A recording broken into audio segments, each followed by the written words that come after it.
গত 48 ঘন্টায় আমেরিকার প্রেসিডেন্ট ডোনাল্ড ট্রাম্প যেভাবে বারবার ভারতকে অপমান করেছেন সেটা সম্ভবত গত 50 বছরে কোনো দেশ করার সাহস দেখাতে পারেনি, যে কারণে কিছু কঠিন প্রশ্ন এবার না তুললেই নয়। নরেন্দ্র মোদীর সমর্থকদের কথাগুলো শুনতে তেতো লাগতে পারে, কিন্তু এবার সময় এসেছে কিছু কঠিন বাস্তব হজম করার। গত 11 বছরের শাসনকালে প্রধানমন্ত্রী মোদী 111 বারের বেশি বিদেশ সফর করেছেন। উদ্দেশ্য মূলত নানা দেশের সঙ্গে বিদেশ নীতি মজবুত করা, সেই সঙ্গে সম্পর্ক ও বাণিজ্যে অগ্রগতি আনা।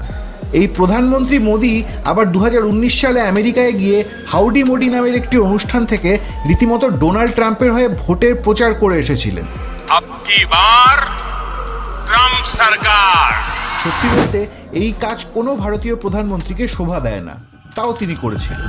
আবার 2020 সালে ডোনাল্ড ট্রাম্পকে নিজের বেস্ট ফ্রেন্ড দেখাতে আহমেদাবাদে মোদি নিজের নামে করা স্টেডিয়ামে কয়েকশো কোটি টাকা খরচ করে আয়োজন করেছিলেন নমস্তে ট্রাম্পের।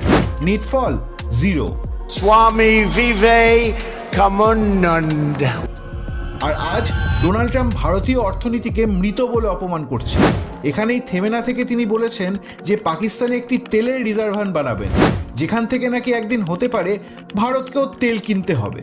পাশাপাশি ভারতীয় অর্থনীতিকে ভাতে মারতে চেয়ে তিনি ভারতীয় পণ্যের ওপর অতিরিক্ত 25% শুল্ক বসিয়েছেন, যার পর থেকে মুখ থুবড়ে পড়েছে শেয়ার বাজার, কোটি কোটি টাকা হারাচ্ছেন বিনিয়োগকারীরা।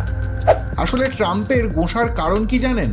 কারণ ভারত নিজেদের বিশ্বস্ত ও একনিষ্ঠ বন্ধু রাশিয়ার থেকে তেল কিনছে, অস্ত্র কিনছে, বাণিজ্য করছে। সেটা ট্রাম্প সহ্য করতে নারাজ। কারণ তার যুক্তি, রাশিয়া ইউক্রেনের সঙ্গে যুদ্ধ করছে, মানুষ মারছে। আচ্ছা তাহলে বলুন তো, ইসরায়েল কি এতদিন ধরে গাজায় মানুষকে পুজো করছে? ইসরায়েল নিরীহ মানুষদের নিশানা করছে না? কিন্তু ট্রাম্প সেটা দেখতে পান না, চোখ ন্যাবা হয়ে যায়। কারণ ইসরায়েল আমেরিকার থেকে অস্ত্র কেনে, কিন্তু রাশিয়া কেনে না। ট্রাম্প সাহেব, হিপোক্রেসি কি ভি সীমা হতি হ্যায়। শেষে বলতেই হবে, আপনি মানুন বা না মানুন, অপারেশন সিন্দুরের পর ট্রাম্প যেভাবে ভারতের বিষয়ে নাক গলানো শুরু করেছেন এবং ভারতকে বারবার অপমান করছেন, তাতে আমেরিকার ক্ষেত্রে আমাদের বিদেশ নীতি কিন্তু মুখ থুবড়ে পড়েছে। এই নিয়ে আর কোনো সন্দেহ থাকতে পারে না।